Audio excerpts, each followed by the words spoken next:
आज मैं आपको प्लाज्मा मेम्ब्रेन के बारे में बताऊंगी। पिछली क्लास में मैंने आपको सेल वॉल के बारे में बताया।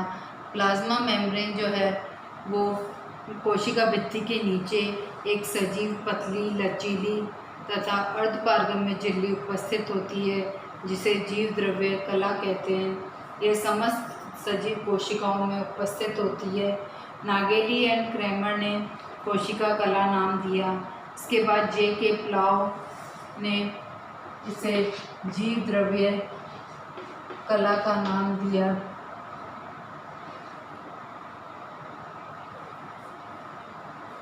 जीव द्रव्य की बाह्य सतह को कोशिका झिल्ली कहते हैं। इसे सूक्ष्मदर्शी द्वारा नहीं देखा जा सकता है, इलेक्ट्रॉन माइक्रोस्कोप द्वारा इसे देख सकते हैं। प्लाज्मा झिल्ली एक त्रिपर्तीय संरचना होती है। यह 75 एंगस्ट्रॉम मोटी होती है। अंदर और बाहर की परत जो होती है वो 20 एंगस्ट्रॉम मोटी होती है, और जो मध्य में जो पाई जाती है वो 35 एंगस्ट्रॉम मोटी होती है। यह लाइपोप्रोटीन की बनी होती है। प्लाज्मा मेम्ब्रेन के प्रमुख घटक फॉस्फोलिपिड और प्रोटीन होते हैं। लिपिड की लेयर बाइपोलर द्विध्रुवीय होती है। लिपिड फॉस्फोलिपिड और ग्लाइकोलिपिड्स के रूप में होते हैं। इसमें दो भाग पाए जाते हैं, सिर व पूंछ भाग होते हैं।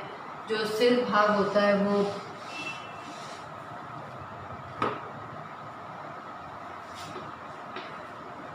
सिर भाग है जो वो पोलर होता है, ध्रुवीय होता है और सॉल्युबल होता है पानी में, इसलिए ये भाग जो कहलाता है वो हाइड्रोफिलिक कहलाता है, जल प्रिय। और जो टेल भाग होता है वो अंदर की तरफ होता है, नॉन पोलर होता है, अध्रुवीय होता है और इनसॉल्युबल होता है, पानी में घुलनशील नहीं होता है, तो इसे हाइड्रोफोबिक कहते हैं। तो इसमें जल प्रिय और जल अप्रिय गुण दोनों पाए जाते हैं प्लाज्मा मेम्ब्रेन के अंदर। इसकी पारगम्यता का सीधा संबंध लिपिड की घुलनशीलता से होता है। प्रोटीयोलाइटिक एंजाइम को लिपिड सॉल्वेंट्स के द्वारा घोला जा सकता है। प्लाज्मा झिल्ली का पृष्ठ तनाव कम होता है, परंतु विद्युत प्रतिरोध अधिक पाया जाता है। यह जल के लिए पारगम्यता तथा विलय के प्रति चयनात्मक पारगम्यता प्रदर्शित करती है। फॉस्फोलिपिड की अध्रुवीय सिरे आपस में वान डेर वाल बंध द्वारा बंधे होते हैं। प्लाज्मा मेम्ब्रेन कोशिका द्रव्य की ओर माइक्रोविलाई का निर्माण करती है, जो अंतःप्रद्रव्य जालिका से जुड़े रहते हैं। प्लाज्मा मेम्ब्रेन के मॉलिक्यूलर मॉडल हैं। इसमें सबसे पहले है लेमिलर मॉडल। लेमिलर मॉडल को लाइपोप्रोटीन मॉडल भी कहते हैं या सैंडविच मॉडल भी कहते हैं। तो सबसे पहले है लेमिलर थ्योरी।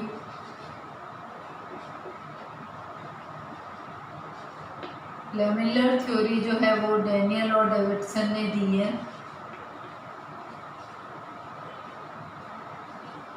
डैनियल और डेविडसन ने ये बताया कि लिपिड की द्विआण्विक लेयर प्रोटीन की दो परत के मध्य सैंडविच की तरह रहती है। दोनों ध्रुवीय और अध्रुवीय सिरे विद्युत बल द्वारा जुड़े रहते हैं।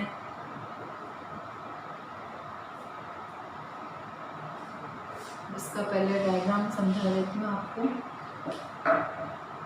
यह बाहर की तरफ जो ग्लोब्यूलर प्रोटीन्स पाई जाती हैं और अंदर की तरफ ये लिपिड लेयर होती है। लिपिड लेयर में दो भाग होते हैं, हेड पार्ट और टेल पार्ट।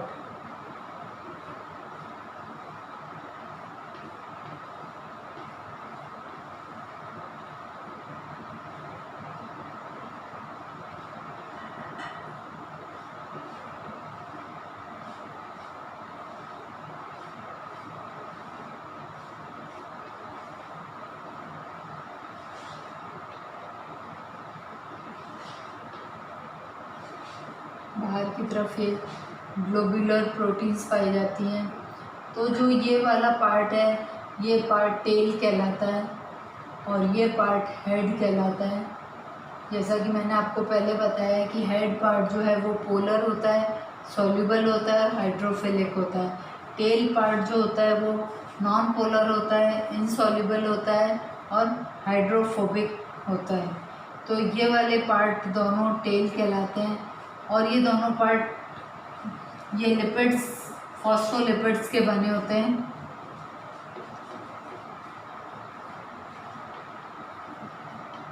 ये पूरी हेड हो चाहे टेल हो, दोनों पार्ट जो है वो लिपिड के बने हुए हैं। तो ये फॉस्फोलिपिड्स के बने होते हैं और बाहर की तरफ ये जो है वो प्रोटीन होती है, ये ग्लोबुलर प्रोटीन होती हैं। तो इसमें जो लिपिड की लेयर है, दोनों लेयर इतनी पास पास होती है कि बाहर से ये एक ही नज़र आती है, इसलिए इसको त्रिपर्तीय संरचना कहते हैं, ट्राइलेमिलर स्ट्रक्चर।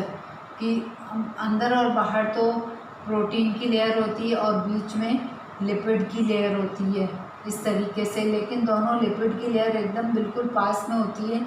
तो ये अंदर और बाहर की प्रोटीन दिखाई देती है और बीच में लिपिड की एक ही लेयर होती है, क्योंकि इनमें बहुत कम दूरी होती है और बाहर से दिखने में ये एक जैसी या सैंडविच की जैसे दिखाई देती है।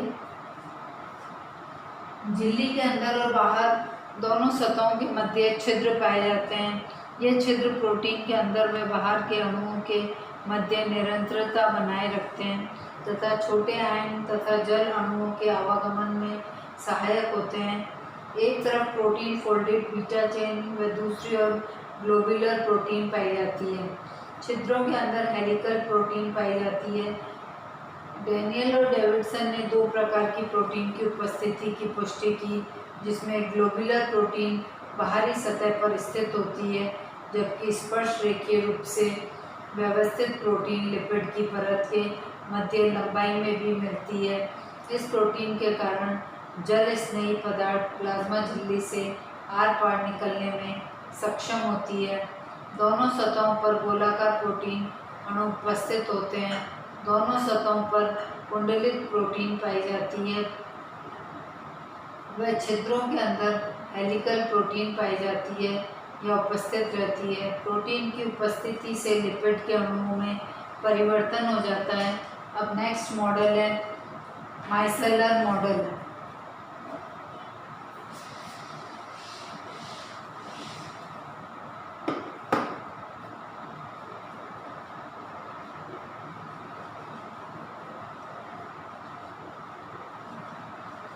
माइसेलर मॉडल हिलेर और हॉफमैन ने दिया।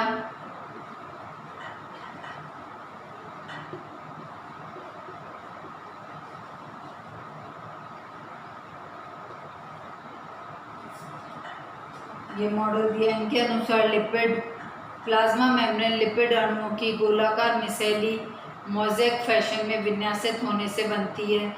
इस इकाई का व्यास 40 से 70 एंगस्ट्रॉम होता है। इसमें लिपिड अणुओं के ध्रुवीय शीर्ष गोले की परिधि की ओर तथा अध्रुवीय पुच्छ केंद्र की ओर स्थित होती है। प्रोटीन इस माइसेल के प्रत्येक और एकल स्तर के रूप में पाया जाता है। माइसेल लिपिड उप इकाइयों के बीच का अवकाश छिद्र कहलाता है। यह छिद्र आंशिक रूप से लिपिड के ध्रुवीय शीर्ष और आंशिक रूप से प्रोटीन के ध्रुवीय सिरों से आवृत रहता है। ऐसा माना जाता है कि झिल्लियाँ लेमिलर या माइसेल किसी भी प्रकार की हो सकती है तथा आपस में रूपांतरित भी हो सकती है।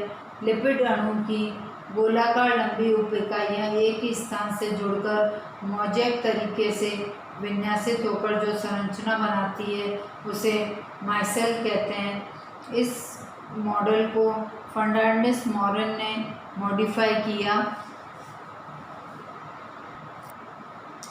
अब इसका मैं आपको डायग्राम बना के बताऊंगी।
ये ग्लोब्यूलर लिपिड माइसेल है।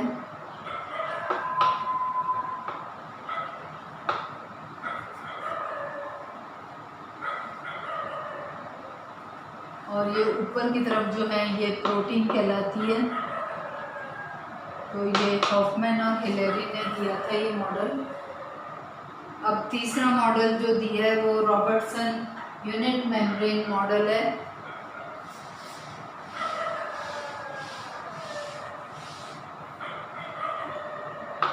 रॉबर्टसन का इकाई कला झिल्ली।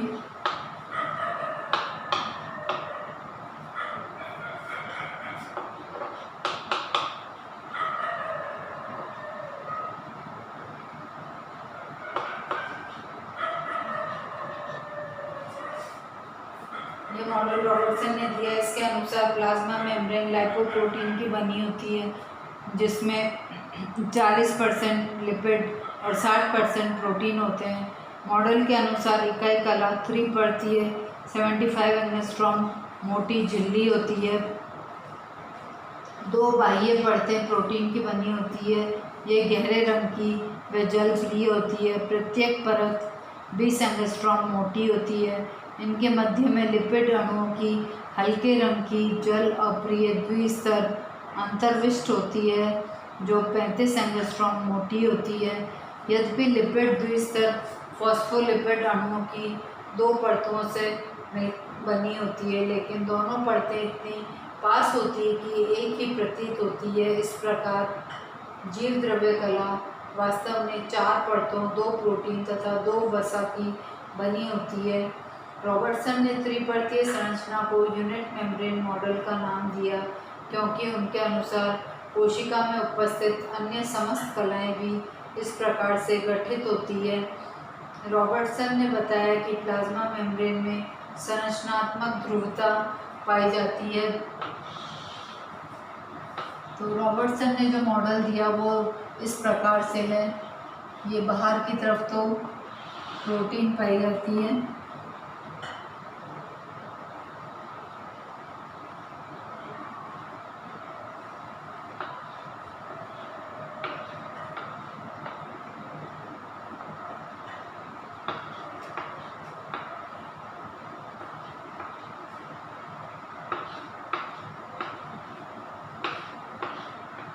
ये बीच में जो है ये लिपिड लेयर है और बाहर की तरफ दोनों प्रोटीन लेयर होती है।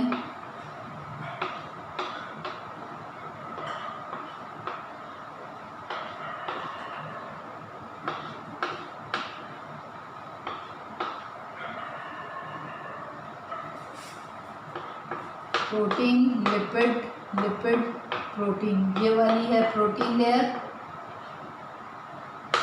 ये दोनों है लिपिड लेयर और ये वापस है प्रोटीन लेयर।